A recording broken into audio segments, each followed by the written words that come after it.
Olá, boa noite a todos. Vamos iniciando a mais um Momento Espírita Brasil. Vamos falar hoje do capítulo 1 do Evangelho segundo o Espiritismo, que trata sobre a passagem evangélica descrita por Mateus, capítulo 5, versículos 17 a 18, que trata sobre eu não vim destruir a lei. Nesse capítulo e nesses versículos, Mateus descreve a seguinte frase de Jesus: não vim destruir a lei ou os profetas, não vim para destruí-lo, mas para dar-lhes cumprimento. Porque em verdade vos digo que o céu e a terra não passarão até que se cumpra tudo quanto está na lei, até o último jota, até o último ponto. Então, nessa passagem evangélica, Jesus então vem nos dizer: não vim destruir a lei. E o que ele quer dizer com isso? Ele quer dizer com isso que ele foi acusado, né? Estava se defendendo no sentido de que ele foi acusado pelos judeus da época, pelo Sinédrio, de estar destruindo, estar ensinando contrário ao que Moisés havia ensinado. E o que Jesus diz é que, na verdade, não. Na verdade, ele veio chamar a atenção para o que Moisés tinha ensinado e que as pessoas tinham deturpado, tinha levado para outra direção. Então Jesus lançava reflexões sobre os ensinamentos de Moisés. Podemos analisar essa situação, podemos perceber um pouco da situação de que nós, espíritos de terceira ordem, espíritos ainda atrasados, espíritos ainda egocêntricos, orgulhosos, estamos no processo de evolução, mas ainda estamos na fase inicial do nosso processo de evolução, ainda trazemos em nós muito orgulho, muito egoísmo, muita inveja, muita imperfeição espiritual. Então a gente não consegue enxergar com profundidade quando um espírito do naipe de Jesus, quando o espírito do naipe de Moisés, o próprio Kardec chega para nos trazer algum tipo de revelação, algum tipo de ensinamento. Nós não conseguimos enxergar tudo na sua extensão. Às vezes nos perdemos com detalhes.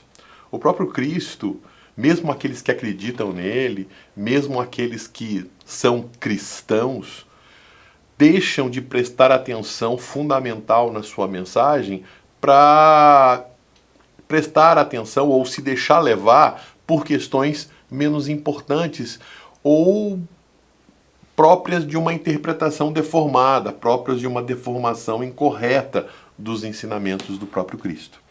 Então, nós temos um cristianismo hoje que não corresponde ao cristianismo do Cristo, aos ensinamentos do Cristo. Então, quando nós pegamos os ensinamentos de Moisés, por exemplo, nós vemos que Moisés ele traz muitos dos seus ensinamentos. Ele traz muitos ensinamentos morais. Os 10 mandamentos é um grande exemplo disso. Nos 10 mandamentos, Moisés ele enfatiza o amor a Deus e o amor ao próximo. Então ele começa lá: eu sou o Senhor teu Deus, eu te tirei da terra do Egito, da casa da servidão, não terá deuses estrangeiros diante de mim, não farás para mim, diante de mim, imagens, esculturas, nem figuras algumas de tudo que há em cima do céu e da terra, nem coisas que haja embaixo da terra, nem adorarás e nem lhes dará culto. Então, ele fala aqui da importância de nós não criarmos idolatria para coisas sem sentido. E o ser humano tem uma tendência muito grande aos aspectos de idolatria, né? Quantas das vezes a gente não vê a idolatria a determinadas personalidades, a personalidades políticas, a personalidades do esporte, a personalidades da arte, da cultura. Então a gente se deixa levar por essas idolatrias, por histeria, às vezes coletiva, que a presença de determinada pessoa causa. Então a gente percebe as pessoas, a comoção social que normalmente a presença de um político causa. Quantas brigas, quantas dissensões existe entre aqueles que idolatram determinado político com aqueles que idolatram um outro político, né? E aí as idolatrias acabam gerando embates. Então, Moisés aqui vem trazer a mensagem no primeiro tópico do mandamento: amarás ao teu Deus de todo o teu coração, de todo entendimento. De todo o teu coração e de todo o teu entendimento. Então, dentro daquilo que você conseguir amar, dentro da sua capacidade de compreensão, você vai amar a Deus. E você não vai ter acima dele nada que cause para você idolatria. Então, mas nós, de alguma forma, nós produzimos essa idolatria, mesmo sendo religiosos. As idolatrias a determinados santos, a determinadas personalidades. Nós nos apegamos a essas pessoas e nós não paramos para analisar que são pessoas que, sim, podem ter feito alguns avanços, podem ter feito algumas evoluções, podem ter feito algum tipo de desenvolvimento no seu processo de evolução, mas são seres humanos e como seres humanos também são falhos, também têm defeitos. E quando a gente então pega, idolatra essa pessoa, a gente acaba não olhando também os defeitos da pessoa. E obviamente nós tentamos distorcer. É mais fácil a gente copiar os erros da pessoa do que as virtudes. Como nós idolatramos, nós não percebemos os defeitos. E nós então copiamos os defeitos e justificamos esses defeitos da pessoa nas nossas por amar, por idolatrar, de alguma coisa, por alguma forma, de forma cega, a gente se entregar àquele comportamento. Então a gente percebe muito fortemente, muito intimamente, essas idolatrias que a gente de alguma forma causa. E Jesus vem trazer um pouco dessa questão. Ele vem trazer uma interrogação sobre essas questões. Então, as pessoas passam a idolatrar, a criar essas idolatrias.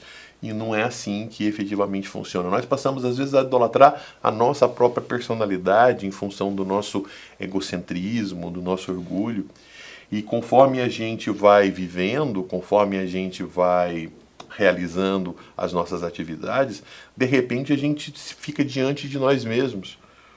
E diante de nós mesmos nós percebemos que nós não somos perfeitos, que nós erramos, que nós tomamos atitude equivocada. E como nós formamos uma idolatria à nossa personalidade, como nós criamos uma vaidade, um orgulho pessoal mentiroso, falso sobre nós mesmos, como nós criamos essa idolatria à nossa própria personalidade, nós ficamos cegos para perceber que nós temos os nossos erros, as nossas falhas. O orgulho é muito isso. O orgulho é essa falsa concepção de si próprio. É um grande desconhecimento de si próprio.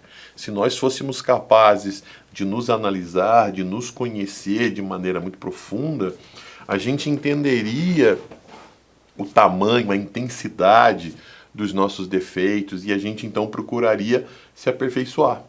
Mas a gente não, a gente cultua muito a nossa personalidade, a gente valoriza muito a nossa personalidade e aí, portanto, a gente começa a olhar e criticar as outras pessoas que estão ao nosso redor. Então, as pessoas que são parecidas conosco, as pessoas que têm mais ou menos os mesmos gostos, os mesmos desejos, as mesmas vontades, os mesmos pensamentos que a gente comungam da nossa identidade, né, são parecidas conosco, nós nos aproximamos dela e formamos ali o nosso grupo, o nosso vínculo de amizade. E aquelas pessoas que são diferentes, elas não precisam ser inferiores, elas não precisam ser incorretas, mas se as pessoas são diferentes, nós afastamos.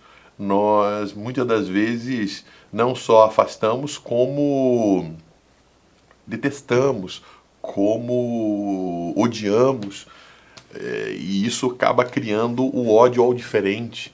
Então nós começamos a criar polaridade. Se não pensam como a gente, se não agem como a gente, se não enxergam as coisas como a gente enxerga, então não servem, então merecem o nosso ódio, o nosso desprezo, o nosso rancor, enfim. E quando a gente então descobre que a gente não é tão perfeito assim, aí vem uma decepção muito grande, vem a culpa, e aí vem o sofrimento, vem a dor, e vem toda uma dificuldade extremamente grande que dificilmente a gente consegue, pelo menos rapidamente, se livrar. Então, lembremos de Pedro, né? Pedro fica indignado quando percebe que Judas havia traído a Jesus. Então ele fica indignado, ele fala, como é que pode alguém que comeu da nossa comida, que conviveu conosco, que participou da nossa intimidade, nos entregar assim? E Jesus disse para ele, falou, olha, você vai fazer o mesmo. Você não é tão diferente de Judas. Você vai fazer o mesmo. E Pedro diz assim, imagina, eu não vou fazer isso. E quando Pedro se percebe em erro, quando Pedro percebe que traiu Jesus, como Jesus havia previsto, ele se decepciona consigo. E aí, ao invés dele buscar uma atitude diferenciada, por ele ter, de alguma forma, prestado essa idolatria ao próprio ego, ele fica, a decepção é tão grande, é tão gigante consigo próprio, a dor é tão grande, a decepção é tão forte, que ele entra num estado de remorso profundo, numa depressão profunda, e ele foge horrorizado, querendo fugir não só das pessoas, mas de si próprio. Ele vai se esconder, e ele vai se fechar, e ele vai... É depois de Jesus, quando aparece ressuscitado, que recupera, que trata, que perdoa, que esclarece, que faz ali uma recomposição do trabalho de Pedro, que mostra para Pedro que se a gente erra, uma forma... Um papel interessante, uma atitude interessante é o arrependimento e imediatamente a reparação das nossas faltas, ou seja, a mudança do nosso comportamento, é a gente não cometer mais aqueles erros, porque a prática da caridade cobre a multidão de pecados. Mas as pessoas, quando sentem culpa, as pessoas elas se apedrejam, né? Lembremos da mulher adúltera, lembremos da mulher que pega em adultério, foi levada para o apedrejamento, então ela se ajoelha e espera as pedradas. Quando Jesus toma a atitude de esclarecer o povo de que quem não tiver pecado que atire a primeira pedra, as pessoas se afastam.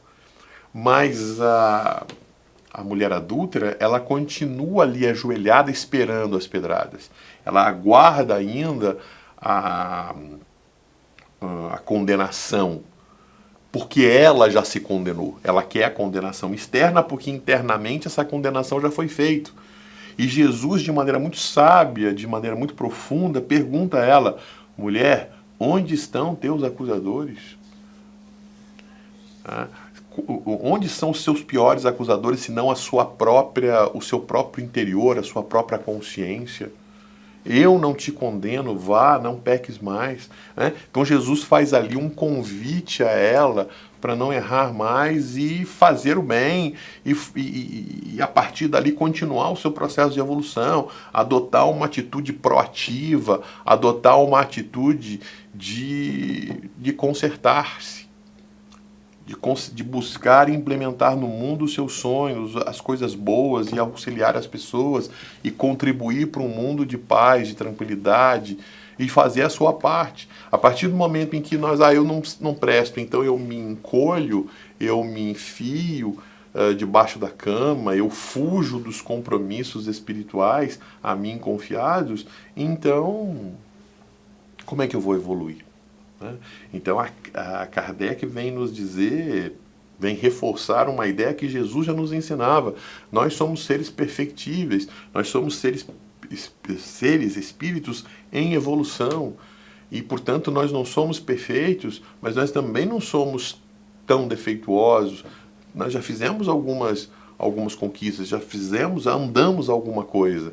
E agora temos que continuar andando para continuar conquistando. O fato de ter conquistado alguma coisa não significa que não há mais coisas a conquistar. O fato de ter caminhado alguma coisa não significa que a gente já chegou no objetivo final da nossa caminhada. Significa que a gente ainda tem um caminho a percorrer. Significa que a gente já andou, que a gente já caminhou, que o caminho está menor, mas ainda tem algo a percorrer. E a gente precisa continuar com energia, com ação. Isso não significa também que a gente não pode ter alguns tropeços, que a gente não possa cair, mas quando se cai, tome-se a consciência de que isso é comum, isso é normal, faz parte daqueles que estão caminhando, e o importante é se levantar e continuar firme. Se precisar repousar, que se repouse. Se precisar descansar, que se descanse, mas que tenha a resolução de que é preciso levantar e continuar a caminhada. Não adianta nada sentar ali e chorar no meio do caminho, porque nada efetivamente vai mudar, né? O importante é que a gente se levante e continue caminhando. Então, a idolatria não faz sentido. Não faz sentido a idolatria a si e não faz sentido a idolatria dos outros. Toda vez que você idolatra, não é que Jesus ou Deus, ele quer o aplauso, né? Ele quer o reconhecimento. Não. Ele só está nos dizendo de que toda vez que a gente se deixa levar pela idolatria, a gente está se iludindo. Porque não existe a perfeição que não seja o próprio Deus. Então, quando a gente idolatra alguém ou idolatra a si próprio, a gente de alguma forma está perdido num processo de ilusão. E a gente tem que superar esse processo de ilusão. Não pode se deixar levar por esse processo de ilusão. Todas as pessoas ao nosso lado vão errar. As pessoas não vão ser o tempo todo perfeitas. As pessoas não vão, e mesmo que não errem, muitas das vezes a gente enxerga como erro.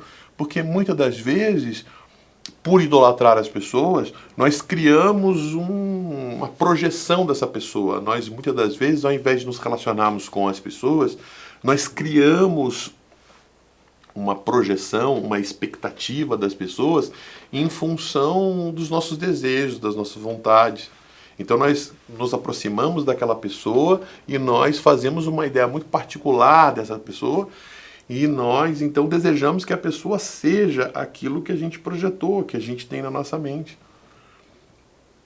E aí, quando essas pessoas agem da maneira com que a gente espera, a gente ama essa pessoa, a gente adora essa pessoa é nosso amigo e a gente está ao lado dessa pessoa e tal. Quando essa pessoa ela começa a agir de acordo com os interesses dela, com as vontades dela, ou de como ela efetivamente é, independentemente dela estar certa ou dela estar errada, nós não gostamos. Porque nós gostamos de nós somos orgulhosos, nós somos egoístas, nós estamos com a nossa consciência voltada para o ego, para nós próprios.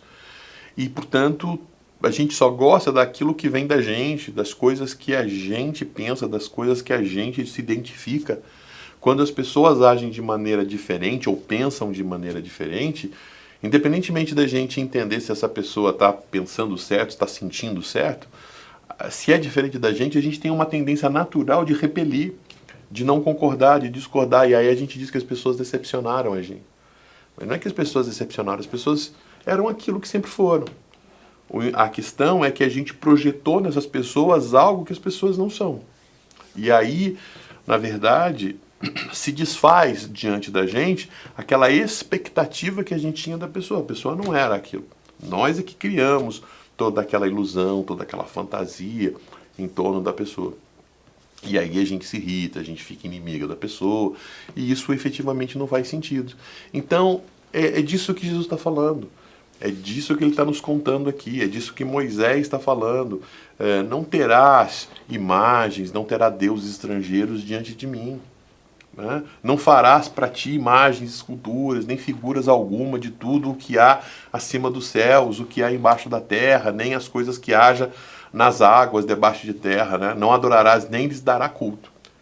Quantas das vezes nós nos damos culto, nós damos culto às pessoas, depois a gente se decepciona e aí a gente vê que a gente perdeu tempo. A gente correu atrás, a gente seguiu determinado comportamento que não valia a pena seguir. Então, a gente não faz culto às personalidades. A gente aproveita aquilo que o outro andou mais, caminhou mais, enxergou mais, para que a gente possa reinterpretar aquilo, para que aquilo sirva de reflexão, para que aquilo sirva de exemplo e para que a gente possa, então, a vida das outras pessoas possam servir de exemplo, possa servir de inspiração, possa servir para que a gente possa entender que caminho deva seguir, que caminho não deva seguir. Mas as pessoas, elas não devem ser copiadas, né? Cada um de nós tem o seu papel, cada um de nós tem o seu horizonte e a gente deve caminhar isso. Quando a gente começa a idolatrar personalidades, seja nossa ou seja do outro, a gente de alguma forma se ilude e a gente deixa de viver a realidade, e é disso que Jesus está contando aqui. Não tomarás o nome do Senhor teu Deus em vão. Então, mais um tópico, mais um aspecto do mandamento de Moisés que nos fala sobre a importância de amar a Deus, de considerar a Deus. Lembra-se de santificar o dia de sábado. No caso aqui, as pessoas tomam ao pé da letra, né? O dia de sábado. Então, no dia de sábado a gente não faz nada porque a gente está santificando. Ora, santificar o dia de sábado não é não fazer nada. Ora, eu sou médico. Admitamos, eu sou médico. Se chega alguém infartando, uma pena se ter infartado no sábado, porque no dia de sábado eu santifico ao Senhor e eu não posso curar você. Mas olha, Deus quer que a gente perdoe, que a gente tolere, que a gente ame o nosso próximo. Então, se o nosso próximo precisa da gente, a melhor forma de santificar a Deus é auxiliar o próximo. A melhor forma de honrar uma pessoa é cuidar dos filhos dela. Jesus mesmo falava para Pedro: Pedro, se você me ama, cuida das minhas ovelhas. Não é isso? Então a gente precisa refletir, analisar profundamente o significado das palavras que Jesus nos ensina. Honrarás a teu pai e a tua mãe para teres uma dilatada vida sobre a terra que o Senhor teu Deus te há de dar. Então aqui ele já começa a falar do amor ao próximo. E como é que você pode amar o próximo se você não ama as pessoas que te puseram, se você não consegue ser grato pelas pessoas que te ofereceram a oportunidade da reencarnação, que te deram a oportunidade da vida, que te deram a oportunidade de aprender coisas novas, de caminhar um pouco mais em busca do processo de evolução. Agora, não significa que a gente vai se iludir e achar que nosso pai e a nossa mãe são perfeitos. Eles são como nós, eles são como tantos outros. São pessoas que evoluíram um pouco, mas são atrasados em outras. Então, querer fazer de nosso pai e da nossa mãe um símbolo da paternidade, ao invés de olhar para eles e enxergar o nosso pai, de enxergar a nossa mãe, a gente precisa ser capaz de enxergar pessoas que estão ali exercendo a função de pai e exercendo a função de mãe. Mas que são pessoas que, o dia que nós assumirmos a condição materna, nós vamos sentir o quão é difícil exercer isso. Os nossos filhos esperando uma atitude nossa e a gente precisando corresponder. E nem sempre compreendido, nem sempre entendido. E nem sempre sabendo se a maneira com que a gente entendeu, se a maneira com que a gente agiu é a melhor forma possível. Então, ser pai, ser mãe, ser responsável por alguém, orientar alguém, nem sempre é um processo trivial. Aliás, nunca é um processo trivial. E, portanto, é muito complicado, é muito difícil. Então, a gente faz dentro das nossas possibilidades. Então, a gente, enquanto filho, tem que entender que os nossos pais, que o nosso pai, que a nossa mãe, eles são pessoas como quaisquer outras e que fazem o que podem e por isso merecem o nosso reconhecimento, merecem o nosso melhor, entretanto, não significam que são perfeitos, não significam que nunca vão errar, então merecem a nossa compreensão, a nossa tolerância, o nosso entendimento, o nosso agradecimento, mas ao mesmo tempo o reconhecimento que são espíritos que estão no caminho e que, portanto, não adianta esperar deles uma santidade, uma perfeição, que não é exatamente assim. Cada um tem as suas dificuldades, os seus problemas, E a gente precisa entender isso. E aí vem uma série de outras recomendações de amor ao próximo. Não matarás, não cometerás adultério. E quando ele está falando aqui do adultério, ele não está falando necessariamente da traição, homem e mulher. O adultério da lei. Adulterar a lei. Adulterar a lei do amor, a lei de compreensão, de entendimento. Né? Não furtarás. Né? Muitas das vezes a gente não furta fisicamente, mas a gente furta as expectativas, os sonhos. Quantas das vezes a gente diz coisas para as pessoas, a gente ofende, a gente chama as pessoas por nomes, por expressões, a gente classifica as pessoas como vagabundo, pessoas sem futuro, pessoas... E a gente então cola uma pecha na pessoa que acompanha a pessoa por uma vida inteira. Então a gente tem que tomar cuidado para perceber isso, para analisar isso. Né? Então, de uma forma geral, quando a gente analisa os 10 mandamentos, a gente percebe que os 10 mandamentos eles são divididos em duas partes, que Jesus resume muito bem. E aí mostra-se claramente que Jesus não era contrário a Moisés, não era contrário à lei e os profetas. Ele vinha justificar amar a Deus sobre todas as coisas e ao próximo como a si mesmo. Então a gente vai ver que Jesus ele resumia de maneira ampla o significado dos 10 mandamentos. Se Moisés trouxe 10 mandamentos, Jesus resumiu os 10 mandamentos em 2: amar a Deus sobre todas as coisas e o próximo como a si mesmo. Né? Então isso é o elemento importante. Mas as pessoas, ao invés de prestar atenção nesses ensinamentos de Moisés, desviou a sua atenção para outras questões. Então procuraram idolatrar Moisés, procuraram cultuar a sua imagem, achando que cultuando a sua imagem, cultuando a sua personalidade, elas teriam feito o correto.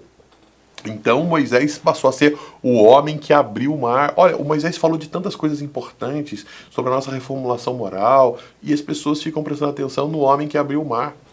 E provavelmente foi exatamente o que Moisés não fez.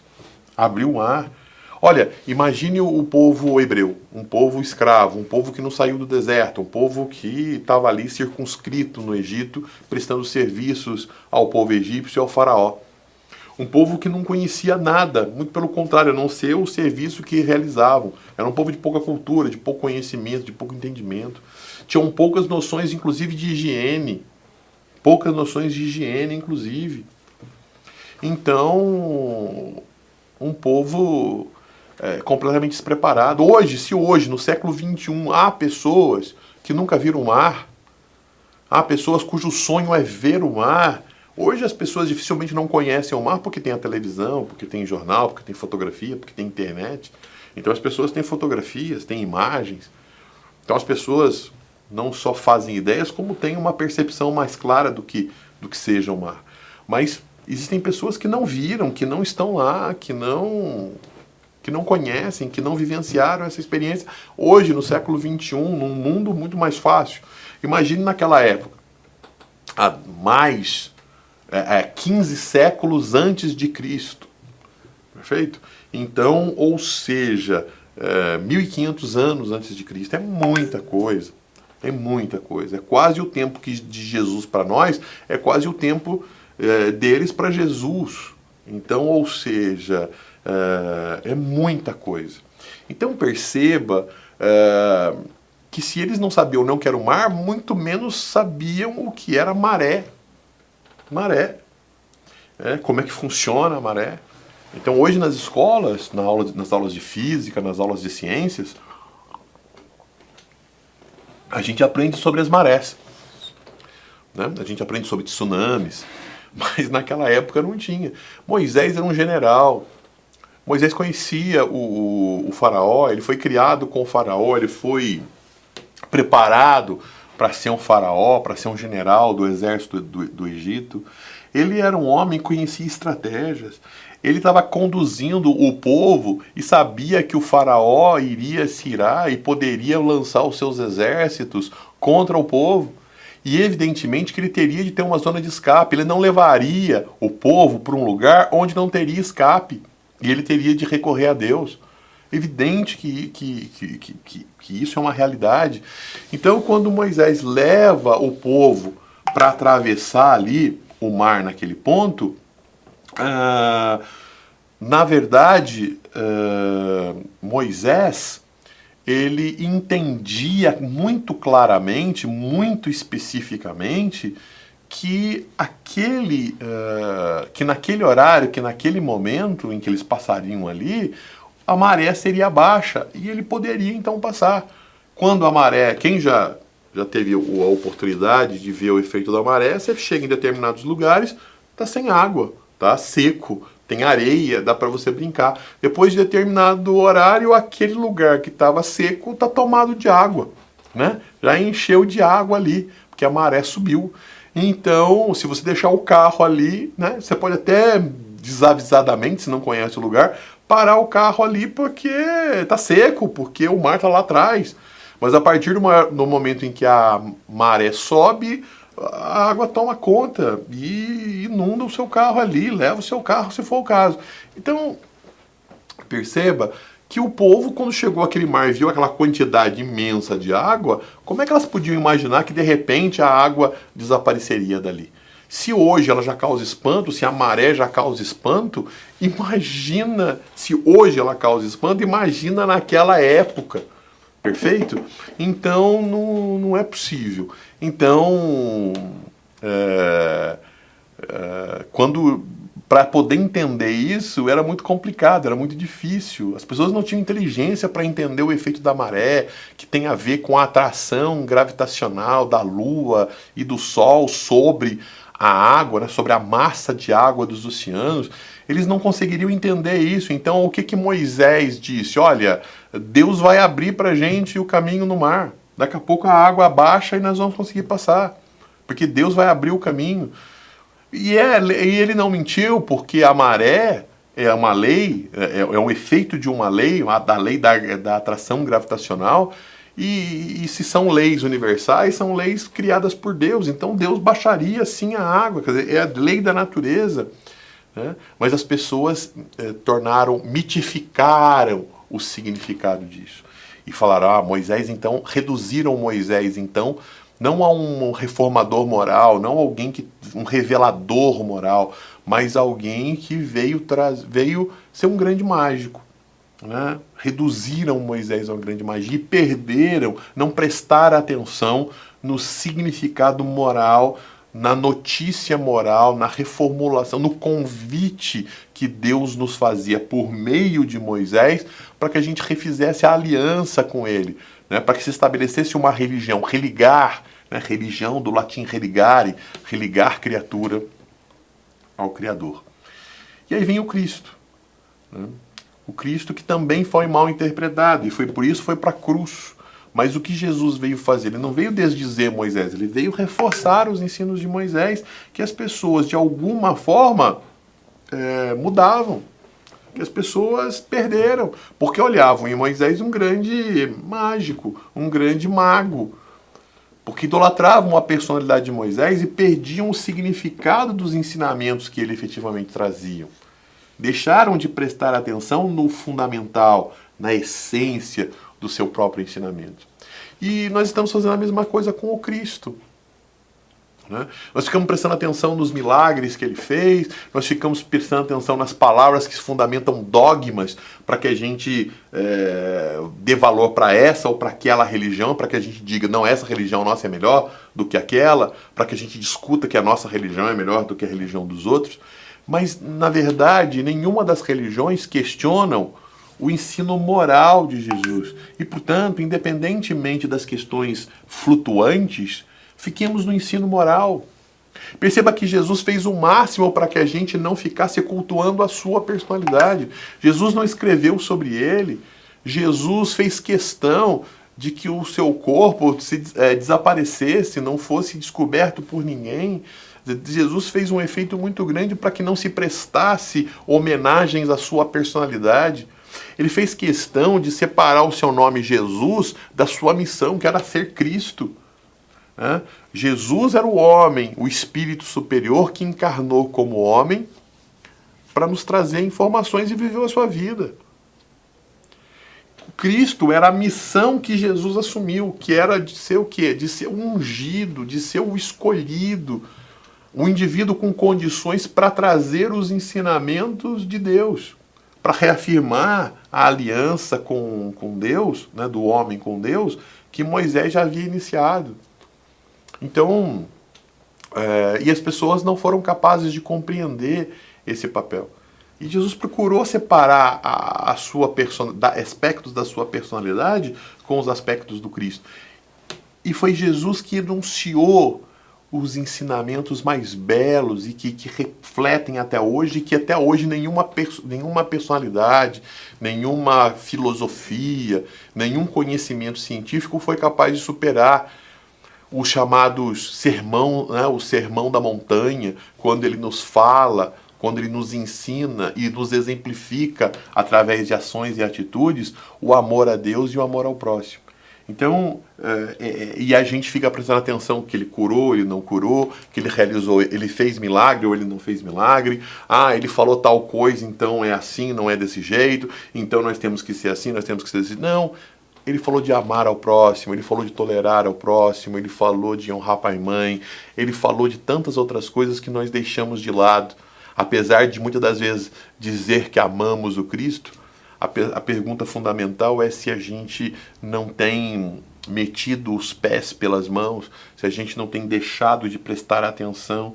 Então Kardec chama a atenção, né, nos chama a atenção para que a gente perceba esses ensinamentos, para que a gente olhe com atenção esses ensinamentos, para que a gente preste atenção melhor, para que a gente debruce melhor no Evangelho, nos ensinamentos do Cristo, para que a gente então possa perceber que talvez a gente tenha se enganado, talvez a gente tenha prestado cultos à personalidade do Cristo e tenha perdido o fundamento do Cristo, tenha perdido de fato a oportunidade de prestar atenção nos ensinamentos mais profundos do Cristo e cultuar exatamente isso no nosso dia a dia e perder, sabe, e focado a nossa atenção naquilo que é pouco importante, que são detalhes